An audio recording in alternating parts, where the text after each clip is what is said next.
All right, guys, finished up upstairs. Another good day, and just finishing up, tying up some loose ends upstairs. But the day started we didn't no movement today. Stuck and picked at all of our selections. Started the day off taking Dadrian Taylor Demerson, better known as Rabbit, out of Texas Tech, safety. A player we brought in here and did a 30 visit with, had a good day with him. He was down at the East-West game. Really had a good senior season. Carried that through the All-Star game season, and an impressive kid here on the 30 visit. Followed that up, first of 2 fifth-round picks, took Xavier Thomas out of Clemson. Xavier's had a unique road in that high-profile recruit, really burst on the scene. Dave and I have talked about it. It seems like we've been watching Xavier for 3 or 4 years now. But really cool how he really burst on the scene as a young player, kind of dipped down a little bit, and then really his senior year took off and really played really well. And then another guy who was at the East-West game, really had a good week down there rushing the passer. Also a guy we had in here on the 30 visit. With the second fifth-round pick, Christian Jones out of Texas, a tackle, played a lot of games, started a lot of ball for them down there. Right tackle, impressive kid, very mature, played a lot, smart, intelligent. Looking forward to working with him. In the 6th round, took Tejan Palmer, wide receiver, another East-West guy, had experience with one of our coaches down there that worked down at the East-West game. Big, fast, physical, good ball skills. So we were excited to add Tejan, and then finally finish it up with Jaden Davis, a corner from Miami. We think he's got inside flexibility, and good kid. Kind of unique situation there with the Pack Tillman pick. Unique that we didn't. It wasn't our pick. We picked it up back in training camp.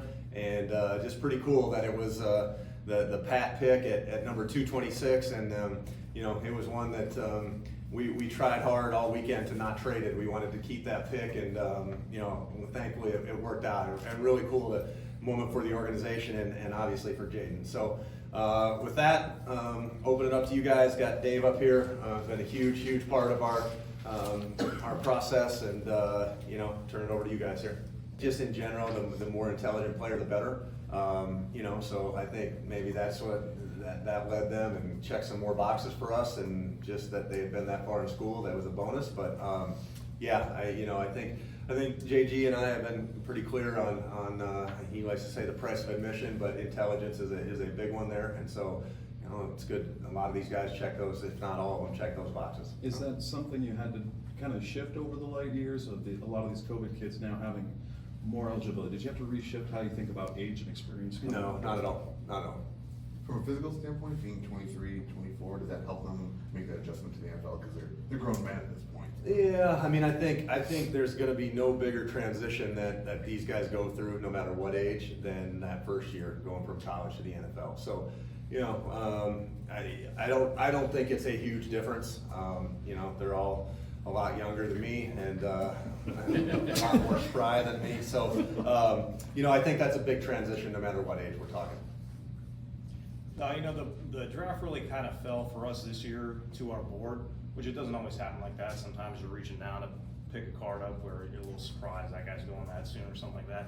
But our board did kind of just layer off the way we had it. That's, like I said, that's not always the case, but I don't think there was a point in the draft where we're like, wow, this is it, we're out of players. Kind of just felt to guys where we liked the pick we were making, so we made the pick. We had some options to trade later in the draft that we just didn't want to move off certain players at that point. So It helped a ton because it gave us a head start on what I would say is the coaching interview portion of our evaluation process, where our scouts are always at these all-star games and getting to see that. But our coaches then that were at these games spent the entire week with these guys. They were in the meeting room. They've seen how these guys learn. They've seen how they operate. They've seen how they practice, and they were up close and personal with them.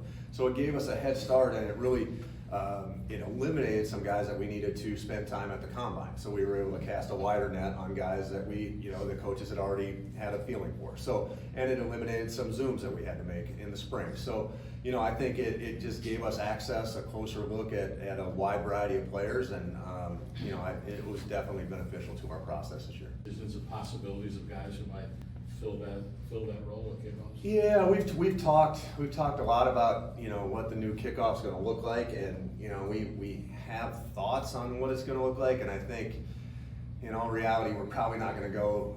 We're not going to know completely until we get out there.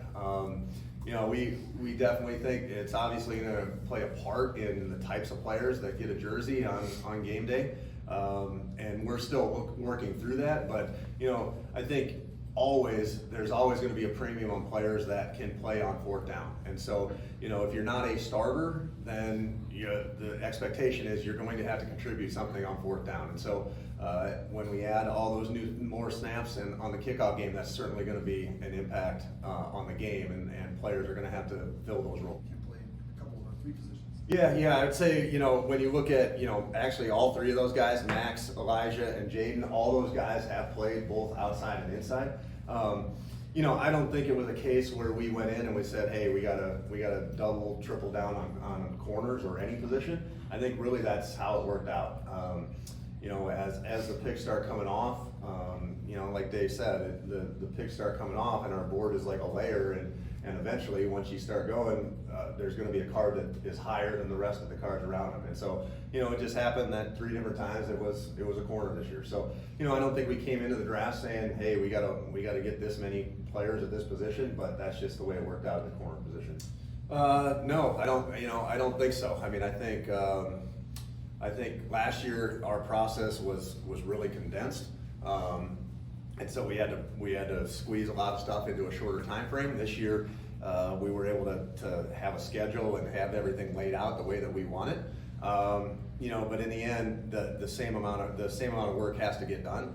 A lot goes into it. A lot goes into the evaluation process, and there's no shortcuts. There just isn't. And so, in the end, we have to know that board inside and out to make the right decisions, at least what we think are the right decisions at the time. And so, I think every draft requires time, effort, and really discipline to get through it and to know it. But I think that's the requirement for every draft.